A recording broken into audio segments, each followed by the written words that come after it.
Reflections on the Good News of Jesus Christ for the fifth Sunday of Easter from the Gospel according to John. Jesus said to his disciples, "Do not let your hearts be troubled. You have faith in God, have faith also in me. In my Father's house there are many dwelling places. If there were not, would I have told you that I am going to prepare a place for you? And if I go and prepare a place for you, I will come back again and take you to myself, so that where I am, you also may be.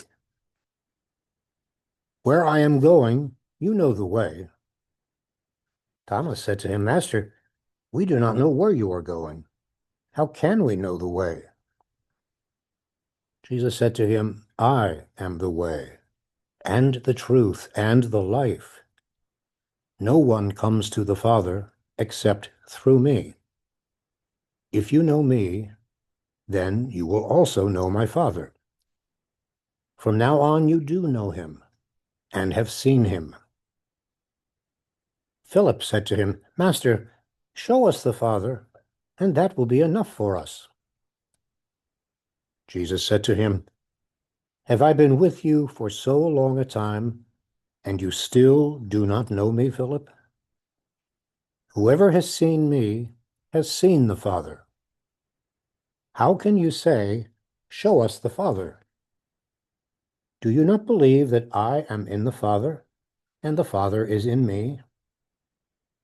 The words that I speak to you, I do not speak on my own. The Father who dwells in me is doing his works. Believe me that I am in the Father, and the Father is in me, or else believe because of the works themselves. I tell you truly, whoever believes in me will do the works that I do, and will do greater ones than these, because I am going to the Father." The good news of the Lord.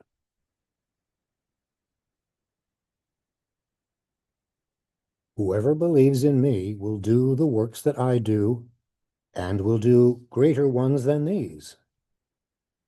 We are to do the works of Jesus, and even greater works? If this is going to make any sense at all, we'd best begin with some understanding of just what the works of Jesus are.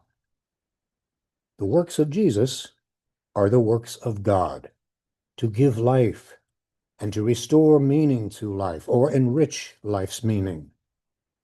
This is our challenge, to engage in life-giving activities rather than death-dealing ones. This is also our challenge, to put meaning into life rather than draining it out. This is what Jesus, in his last will and testament, urges his followers to do out of love for others. Here's a work that I'm confident Jesus would recognize as one of his own. The forge in the makeshift blacksmith shop glows orange and lets off a low roar. The furnace fires up to 2,000 degrees, hot enough to soften metal. The blacksmith goes to work, slowly and carefully hammering the glowing hot metal resting on the anvil, shaping and reshaping it. Before long, it's finished. A trowel, a small shovel used to plant flowers in a garden.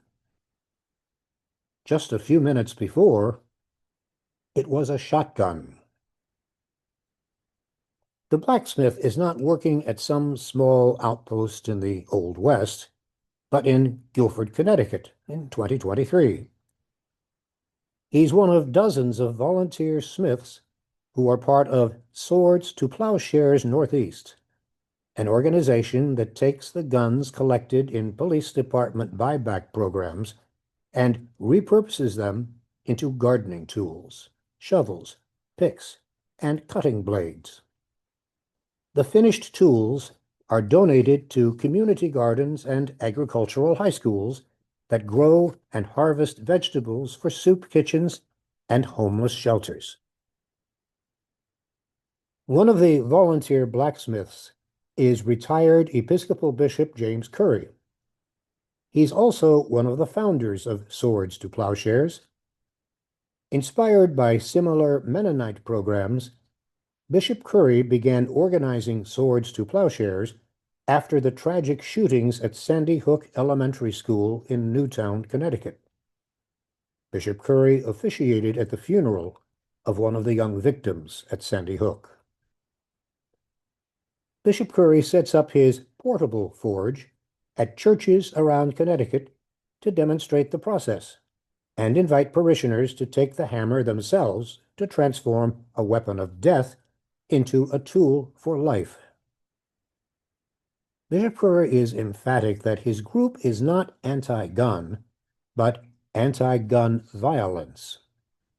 In his words, "We focus on voluntarily given up guns that are unsafely stored. A lot of guns are just plain forgotten about." The cross that Bishop Curry wears around his neck is a constant reminder of that transformation. He explains, "It's made out of pieces of an AK-47, the piston that creates the automatic action, and the sights used for shooting. But God takes that element, and God's love breaks it apart, reshapes it, then transforms it into the sign of greatest hope, the cross." On the night before he died, as we heard in today's gospel, Jesus asks his disciples to take up the work that I do, the work of humble servanthood that places the hurts and pain of others before our own, the work of charity that does not measure the cost, the work of love that transcends limits and conditions. The work of God is not measured in effectiveness or efficiency. Rather, the hallmark of God's work is the compassion and love, the justice and healing that inspire and compel us to act as Jesus did. The work of God that Jesus asks us to take on is to use whatever means we have, whatever skills and talents we possess, to transform despair into hope, violence into peace, hatred into respect, swords into plowshares. The trowel made from a shotgun images today's gospel and the work that we have taken on by virtue of our baptisms, to bring the peace and hope of the risen Jesus into our homes and churches, our communities and marketplaces. Or perhaps one of these will inspire you. Their dwelling place is an apartment in an assisted living complex. He is the keeper of their memories of 60 years of marriage. He manages quite well with his cane, but she slumps in her wheelchair, slipping away a little more each day. He feeds her the little that she eats and wheels her up and down the hallway. And then he pulls up a chair next to her and tells her the same stories every day about how they met, their courtship and wedding, the birth of their children and grandchildren, and now their first great-grandchild.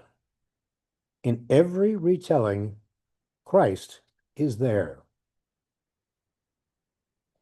The center of their dwelling place is their teenage son's room. He suffered a traumatic brain injury while playing football and has been in a coma for weeks. An insurance company's snafu meant that his single mom and younger sister had to bring him home.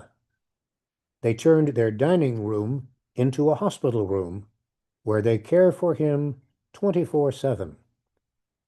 That dining room is God's home. Every winter night, the chairs are folded up, the church school supplies are stored away, and the cots come out. One group of volunteers from the parish staff the shelter each night. A second group cleans the hall, and the makeshift shower stalls every morning. And there is a faithful contingent of cooks who prepare supper and arrange for breakfast. When the parish decided to open their doors to the homeless, they never expected that so many of their guests would be children. So they've added a play area and always have a supply of clothes and sneakers on hand.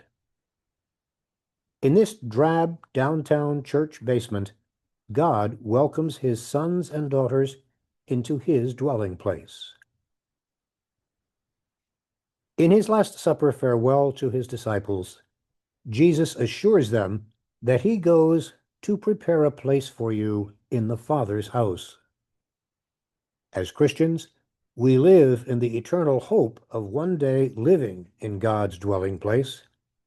But that place of hope and compassion and peace exists here and now in the places we make where the poor and sick are cared for, where the fallen are lifted up, where the lost and rejected are sought after and guided home. In taking on with joy and resolve the work of compassion and reconciliation the Risen One entrusts to us, we build God's house in our midst. We establish the reign of God in the here and now. Thanks very much for listening. Please feel free to share this with others. And also, if you'd consider subscribing to this weekly gospel reflection, you may do so at our website, www.justanother.disciple.com. Once again, www.justanother.disciple.com. Thanks again.